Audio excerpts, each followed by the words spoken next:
韓国が原潜を持ちたいとか言っている今日この頃。皆さんどうお過ごしですか？今回は、身の丈に合った潜水艦、ということで、通常動力型潜水艦の巨艦ランキングをお届けします。今回対象とする潜水艦の条件は、原子力ではなく通常動力であること、そして、現在でも現役であることとし、大きさの判定は、水中排水量を基準とします。第10位、S80、プラス級、2960トン。スペインの S80 型は、その一番艦が2023年に就役したかなり新しい潜水艦で、スペイン海軍で初めて AIP、非待機依存推進を搭載した艦となっています。2000年代初頭、スペインは NATO の一員として、地中海、大西洋での作戦能力強化を掲げ、特に、長距離の対地、対艦攻撃能力と、長時間の隠密行動を可能とする潜水艦を自前で持ちたいという要求から、造船企業のナバンティア社を中心に、S80 計画をスタートさせました。しかし、技術的問題や財政危機により開発が遅れに遅れ、一番艦の進水が2021年、就役が2023年までずれ込んだため、スペイン海軍にとっては苦労の末に生まれた念願の国産潜水艦となりました。武装については、当初は魚雷の他に巡航ミサイルのトマホークを搭載する計画でしたが、今ではその代わりに、NSM、ナバルストライクミサイルの潜水艦発射バージョンを検討しているようです。本型の建造は全6隻を予定しており、現時点で4番艦までの建造がスタートしています。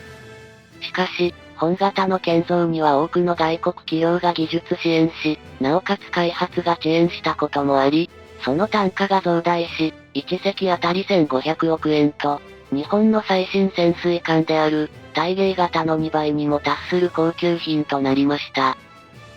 第9位、キム君億英雄艦、3000トン。北朝鮮のキム君億英雄艦ですが、これは、2023年に浸水したことが大々的に報じられましたが、ギリギリ使えそうなロシアの潜水艦、ロメオ型に、相当大規模な改装を施したもので、水中排水量が1800トンしかないロミオ級を、2倍近い3000トンに大型化した上に、潜水艦発射弾道ミサイルの VLS 垂直発射管を無理やり複数個設置したものです。ベースとなったロメオ型は、もともとは1950年代にソ連で設計されたかなり古い潜水艦であり、そこから監視形状の変更や、ステルス性を意識した改修が施されているものの、その中身はロメオ型からさほど変わっていないどころか、逆に悪化しているとも言われ、水中雑音が非常に大きく、潜航可能時間は半日程度で、敵に見つかったが最後、逃げ切ることは不可能とも言われる代物です。また、潜水艦そのものの評価もさることながら、一般的には、複数の弾道ミサイルを搭載するには、最低でも排水量4000トン以上の潜水艦が必要、と言われているので、これはあくまで、潜水艦発射弾道ミサイルの発射試験用に建造された潜水艦、と言っていいでしょう。第8位、コリンズ級、3400トン。オーストラリアのコリンズ級は、広大なインド太平洋をカバーするため、1980年代に開発計画が開始された潜水艦ですが、当時のオーストラリアの技術では実現困難であったことから、基本設計はスウェーデン企業が担当し、建造については、オーストラリア潜水艦企業体が担当しました。本型は外洋長期行動を前提とした大型の通常動力潜水艦で、これは、オーストラリアが自国の海岸線だけでなく、インド洋、南シナ海、西太平洋までを広く活動範囲とするために建造されました。しかし、本型は設計の段階から様々な問題が指摘されており、就役後も技術的な問題で騒音がひどく、故障が頻発、信頼性が低く、運用可能な潜水艦がわずか1隻、という時すらあったため、メディアから厳しい批判を浴び、コリンズ級の開発は、失敗、とする意見もありました。ただし、長年の改修の結果、2016年以降は比較的安定した運用ができているようで、全6隻が建造された本型は、アメリカの原船が配備されるまでは現役で使い続けられる予定です。第7位、039AB 型、減給、3600トン。中国の 039AB 型、減給は、ロシアから輸入したキロ級をベースに、非待機依存推進、AIP 機関を搭載したとされる潜水艦です。中国海軍は、旧式のロメオ級や初期の039、早級潜水艦を運用する中で、西側やロシア製の最新ディーゼル船と比べて、静粛性やセンサー性能で大きく見劣りしていました。そこで1990年代後半から2000年代にかけて、ロシアから最新のキロ級を導入すると同時に、その知見や技術を取り込み、自前の新型潜水艦として開発したのが本型です。本型は、中国の沿岸防衛にとどまらず、外洋へ進出し、有事の際の対艦攻撃、シーレーン妨害などを想定した潜水艦で、特に、潜水艦から発射が可能な対艦巡航ミサイル、YJ-18B を運用可能とされています。中国では本型が20隻以上収益しているとみられ、潜水艦戦力の中核を担う存在となっています。第6位、東山暗礁高級、3700トン。韓国の東山暗礁高級は、設計から建造までの全工程を初めて国内で行った潜水艦とされ、前級の潜水艦が水中排水量1800トンだったのに対して、本級は3700トンまで増大させたもので、それに伴って6セルの VLS を搭載し、弾道ミサイルの運用を想定した潜水艦となっています。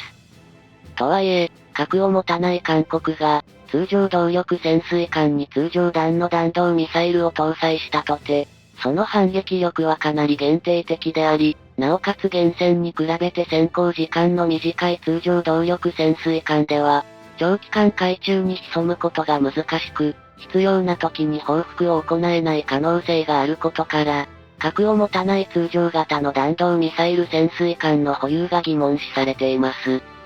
ただ、本型のバッチ2では、VLS を10セルに拡大し、巡航ミサイルの運用に対応するようなので、実際には、巡航ミサイル潜水艦 SSGN として使うのが現実的というか、常識的です。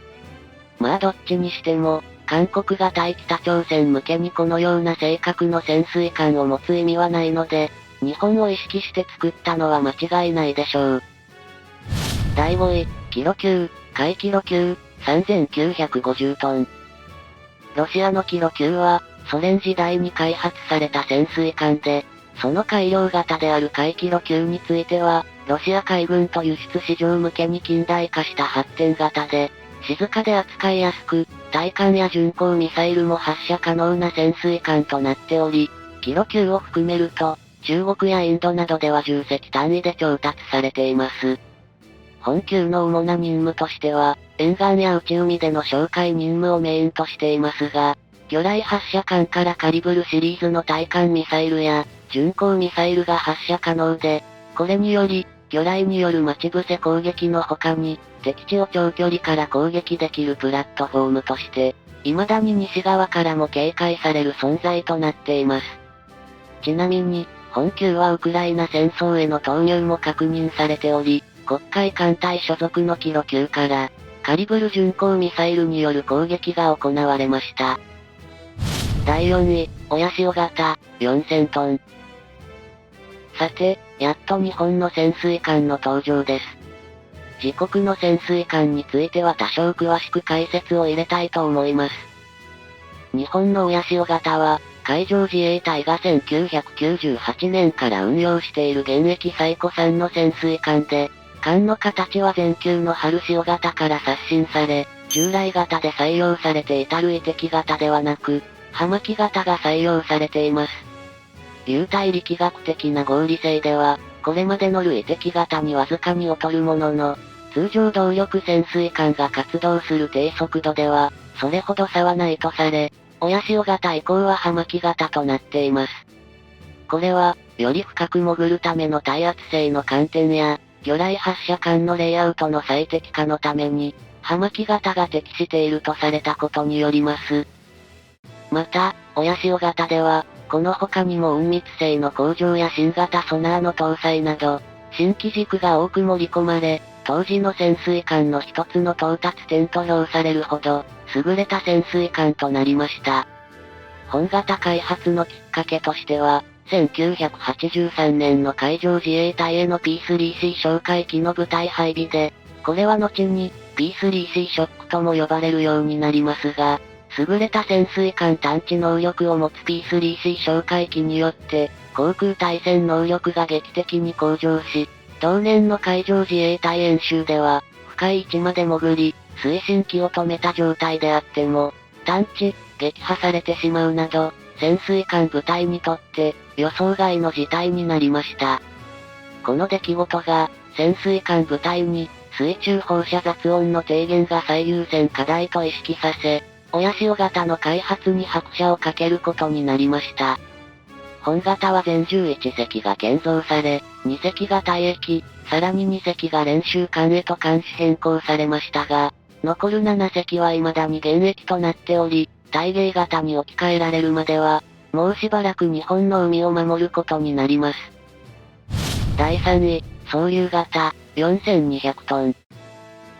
双竜型は、前述の親潮型の後継となった艦で、2009年に一番艦、双竜が就役して以降、現在に至るまで主力として運用されている潜水艦です。